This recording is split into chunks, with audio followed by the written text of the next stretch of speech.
Hello, this is Priyanka from Silhouette Designer Boutique sharing a beautiful series of pure cotton sarees with real life storylines. সবচেয়ে মজার ব্যাপার কি জানেন?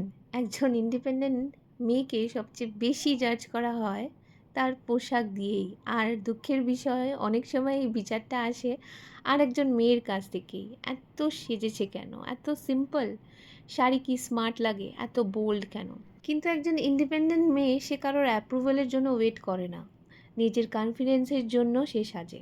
সকাল থেকে office, business meeting, classroom, boutique, hospital, shooting floor কিংবা নিজের সংসার সামলানো প্রতিটা জায়গাতেই পিওর কটন শাড়ি হয়ে উঠতে পারা কমফর্ট আর এলিগেন্সের পারফেক্ট ডেফিনেশন। আর যখন এত জাজমেন্টের মাঝেও যখন একটা মেয়ে নিজের পছন্দের একটা শাড়ি পরে আয়নার সামনে দাঁড়ায়, তখন তার ভেতরের কনফিডেন্সটা আলাদা এক লেভেলে পৌঁছায়। কি তাই তো? সে জানে ডিসেন্ট হয়েও পাওয়ারফুল হওয়া যায়, সিম্পল হয়েও নজর কাড়া যায়। কিছু নারী লাউড না হয়েও আলাদা হয়, আর কিছু শাড়ি খুব সিম্পল হয়েও পার্সোনালিটিটা সবচেয়ে সুন্দরভাবে ফুটিয়ে তোলা যায়।